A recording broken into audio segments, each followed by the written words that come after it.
नमस्कार दोस्तों, stock market studies में फिर से एक बार आपको बहुत बहुत स्वागत है। तो आज मैं फिर से आपके सामने कुछ इंपॉर्टेंट कंपनी का अपडेट शेयर करने वाला हूँ।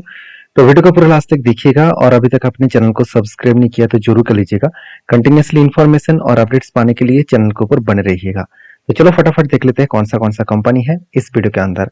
फर्स्ट जो कंपनी है जिसके बारे में चर्चा करूँ उसका नाम है IRCTC। आप सभी जानते हैं IRCTC रेलवे गवर्नमेंट का कंपनी है, मगर इस कंपनी के ऊपर एक वीकनेस पॉइंट आने वाला है, मतलब एक नेगेटिव न्यूज यहाँ पे देखने को मिला है। अभी वो नेगेटिव न्यूज क्या है सबसे पहले वो समझ लेते हैं, और क्या सही में वो नेगेटिव न्यूज है, क्या सही में वो नेगेटिव न्यूज हो सकता है।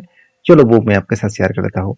अभी देखिए एक अपडेट आया, IRCTC का रिजल्ट जल्द से जल्द आने वाला है। अभी रिजल्ट का डेट कब आएगा वो मैं आपको बता दूं। रिजल्ट अभी भी टाइम बाकी है, 29 मई, बहुत टाइम बाकी है, अभी एक मंथ भी बाकी है। तो रिजल्ट में एक एक अपडेट दिया गया है कि क्वार्टर 4 का जो रिजल्ट है वो पेट सीन्स हो सकते हैं, मतलब रिजल्ट में थोड़ा सा करेक्शन देखने को मिल सकता है।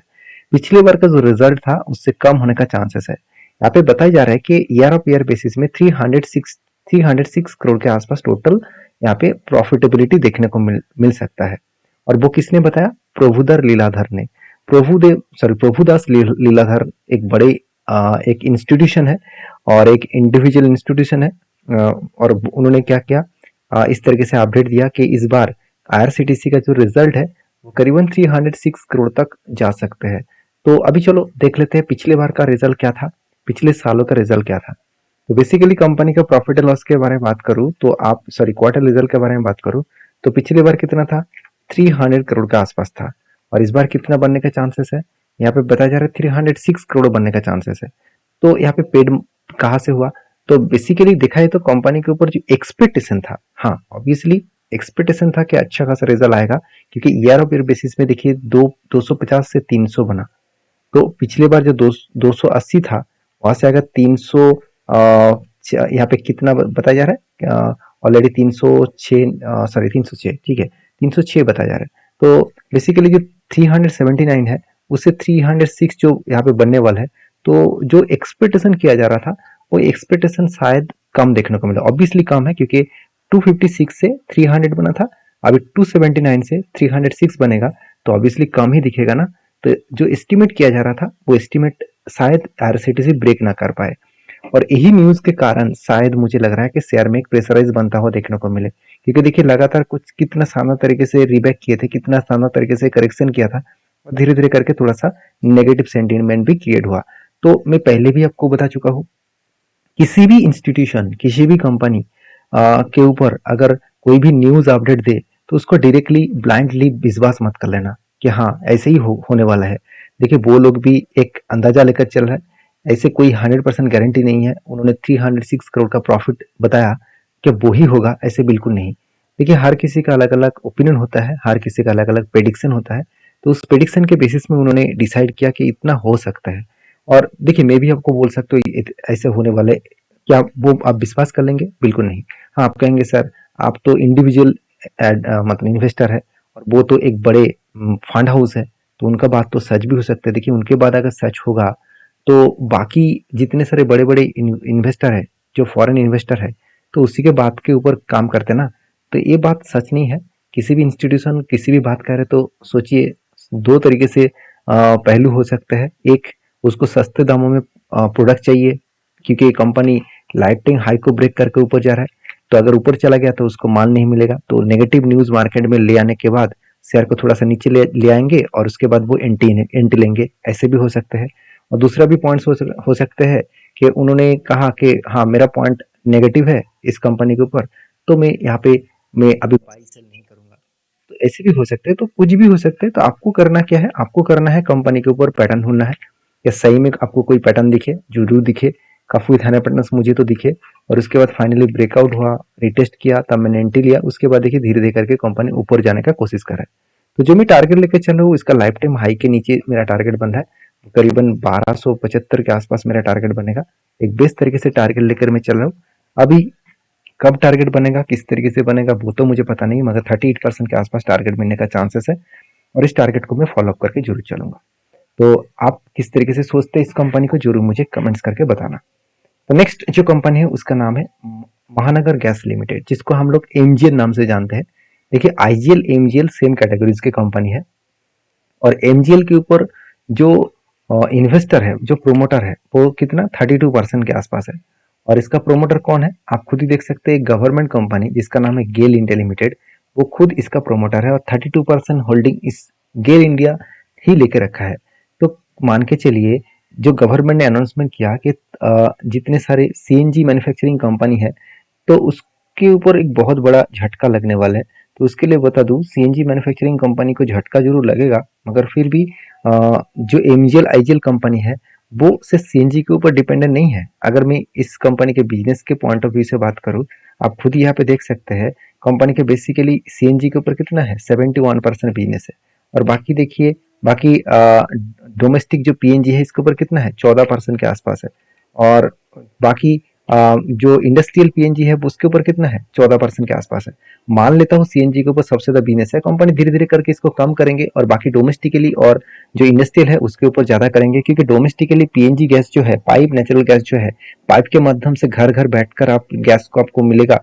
तो इस तरीके से जो बिजनेस है वो बहुत स्ट्रांगली ग्रोथ करने वाला है, क्योंकि घर बैठे ही लोग गैस के बिना, मतलब पीएनजी गैस के बिना और एलपीजी गैस के बिना वो घर में चूल्हा नहीं जला सकते और घर में कोई भी रसोई नहीं बन सकते। तो इसीलिए इसका डिमांड आज इतना है, फ्यूचर में और भी बहुत ज्यादा बनने वाला है। तो बेसिकली मैं इस कंपनी के ऊपर नेगेटिव थिंकिंग नहीं रखता हूँ। मान लेता हूँ गवर्नमेंट बहुत सारे पॉलिसीज लेके आ रहा है इस तरीके से प्रोजेक्ट के ऊपर, जिसमें कंपनी के ऊपर थोड़ा सा इम्पैक्ट तो आएगा। तो बेसिकली कंपनी इंडिया के ऑल ओवर इंडिया में ही बिजनेस कर रहा है, बाकी बिजनेस इसका बाहर की कोई भी कंट्रीज में नहीं है। और एमजीएल के ऊपर एक चीजों को मैं आपको ध्यान से एक चीजों को बता दूं, कंपनी के जो क्विक व्यू है उसमें एक पॉइंट्स को हम नोटिस करना, कंपनी की जो कैपेक्स है उस कैपेक्स के बारे में बात करो, कंपनी ने रुक के नहीं रखा, खुद के कैपेक्स को किस तरीके से ग्रोथ किया आप खुद ही देख लीजिए। एक टाइम कंपनी का 250 करोड़ के आसपास कंपनी का कैपेक्स था, वो भी कब, 2014 में। उसके बाद हर साल में खुद का कैपेक्स को बढ़ाते चले गए। इसका चार्ट देखकर आपको समझ में आ चुके हैं किस तरीके से कैपेक्स बढ़ा है। हाँ, कोविड के बाद सेकेंड लॉकडाउन जब स्टार्ट हुआ, सेकेंड लॉकडाउन में एक बिग प्रेशराइज बनता हुआ देखने को मिले, उसके बाद देखिए कंपनी ने कैपेक्स को और भी ज्यादा बढ़ा दिया, 696 तक लेके गया, ऑलमोस्ट 700 करोड़ के आसपास कंपनी कैपेक्स को बढ़ा दिया। और शायद इसीलिए डीएस ने इस कंपनी के ऊपर होल्डिंग बढ़ा दिया और एफएस ने कुछ क्वांटिटी सेलिंग किया, मगर डीएस ने होल्डिंग को कंटिन्यू किया और ज्यादा होल्डिंग को यहाँ पे इंक्रीज भी किए। और इसीलिए मैं इस एमजीएल के ऊपर पॉजिटिव हूँ। और एमजीएल के ऊपर चार्ट पैटर्न के हिसाब से बात करूँ, कंपनी के ऊपर एक लॉन्ग जर्नी, यहाँ पे एक रेंज बनने के बाद एक लॉन्ग जर्नी देखने को मिला। और मैं इंतजार कर रहा था कि कब कोई पैटर्न बने तब मैं कुछ कंपनीज के ऊपर एंट्री लूंगा, मगर यहाँ पे कंपनीज के ऊपर क्या हुआ, कंपनी एक लॉन्ग जर्नी करने के बाद यहाँ पे एक रेंज को ब्रेक करके ऊपर गया, रिटेस्ट करने के बाद फिर से वो ऊपर जाने का कोशिश कर रहा है। तो कंपनी का जो इसका लाइफ टाइम हाई है, अगर लाइफ टाइम हाई को देखो तो इस लाइफ टाइम हाई को भी कंपनी ब्रेक करके बहुत ऊपर जा चुके हैं। तो इस लाइफ टाइम हाई के हिसाब से बात करूँ तो कंपनी उस लाइफ टाइम हाई को जब भी ब्रेक किया था, तब ब्रेक करने के बाद देखिए एक बार रिटेस्ट तो किया, और यहाँ पे जो ब्रेक मतलब डाउनफॉल देखने को मिला था वो कोई ऐसे वैसे न्यूज नहीं था, गवर्नमेंट का नेगेटिव पॉलिसीज था और गवर्नमेंट सीएनजी को बंद करने का कोशिश कर रहे हैं, इसी के चलते है एक बिग फॉल देखने को मिला। उसके बाद देखिए कंपनी धीरे धीरे करके रिकवरी भी किया।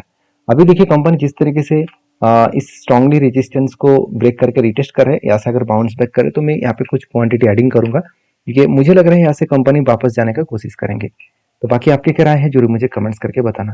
नेक्स्ट जो कंपनी उसका नाम है पॉलीकैब। देखिए फाइनली पॉलीकैब के ऊपर मेरा जो टारगेट था, मेरा जो निशाना था वो सही निकला, मतलब मैं जो अंदाजा लेकर चल रहा था कि इस लेवल तक जाने का चांसेस है।